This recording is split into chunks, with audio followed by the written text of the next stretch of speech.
It comes with those rain chances. We keep those around, and as temperatures do drop, we will see that shift on over to a wintry mix and some snow showers as we head later on into the evening hours. This takes us to 7:30 p.m. where I would be expecting some scattered snow showers to be around, and then those will ease as we head into the overnight hours, and temperatures at the surface will drop below freezing. So I do think we will see some accumulations out there. I think for the most part this will be very light, and it will be mainly on elevated surfaces like grassy surfaces.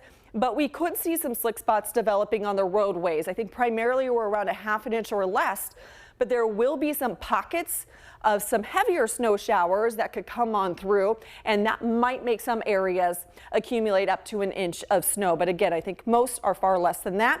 And then by tomorrow morning, again, watch out for those slick spots and cold temperatures, actual air temperatures in the 20s with wind chills that will be down into the teens as we head into the afternoon tomorrow.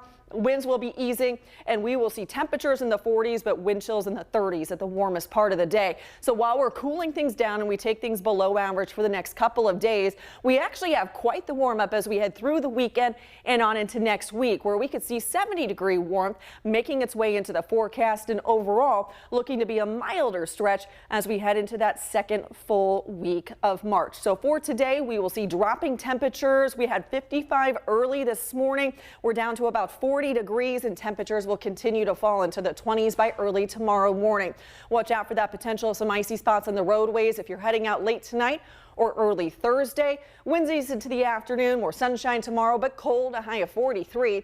46 on Friday with another chance to see a little bit of a wintry mix, I think both in the morning and then again into the evening, but there will be some drying time in between. As we get into the weekend, we're breezy, but we get sunshine back and temperatures that start to rise. So 40s on Saturday, but we bump it up to the 50s on Sunday. Don't forget, on Sunday, we spring forward, so make sure to set those clocks forward before going to bed Saturday night. Up to 60 on Monday, and we could see temperatures near 70 by